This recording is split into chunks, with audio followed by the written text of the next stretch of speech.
What about the women? I get emails and DMs all the time from highly sensitive women saying, I need support. And what I think would really work well for me is a support group, a group of women that understand my experience. So I've started our new Sensitive Sister Circle. Sensitive Sister Circle is a once a month drop in, though many people come over and over again because they love getting to know the community and the language and having that reliable system of support in place for themselves. So come join us in August for our first Sensitive Sister Circle. It's a support group, coaching, community, and support for highly sensitive women of all ages. Young women are also welcome. I would love to see you there. Why is it so important? Community, knowing others like you is one of the highly sensitive person's 5 to thrive.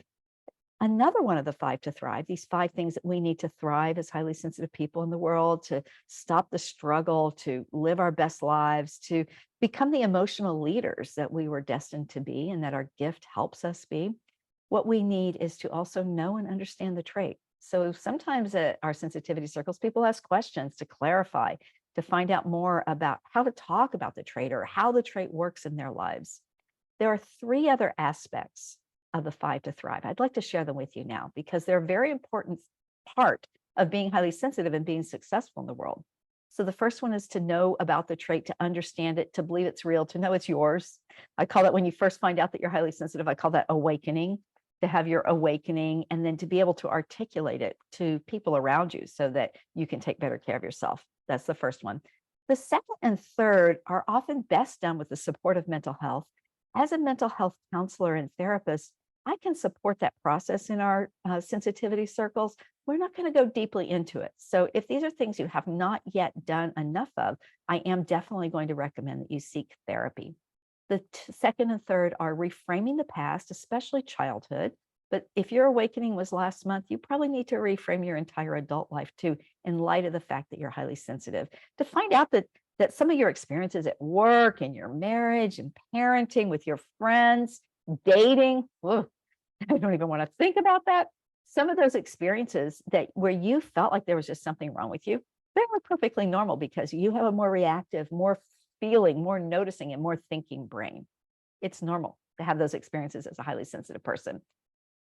The third one is heal past trauma. So besides reframing the past, we need to heal traumas. And I'm sorry to say that in this culture that most of you who are seeing this live in, you also need to continue to prevent and heal trauma because you probably experience small t traumas, little micro traumas over and over again in your life. I know if I turn the news on, I feel a little traumatized, but the trick is that I don't let that become trauma for me. I process it, I think about it, and I say, Alane, actually I call myself Laney. Laney, what the hell? Turn the TV off. What are you doing? You're traumatizing yourself. And I put myself a little bit. Sometimes that's what we have to do, right? 4 and 5, I already said, to be in community with other HSPs. And number 5, which is a big thing we work on in sensitivity circles, so important, design a life that's compatible with who you are. So if you have this brain that's a little bit superpowered, that's noticing more, feeling more, and thinking more, you have to nurture it more. So I have this 4-prong approach that I'm going to recommend. There's so many things you can do to nourish your brain and nurture it and help it to have time to recuperate and heal and keep you in optimal level of arousal, as we psychology-minded people call it.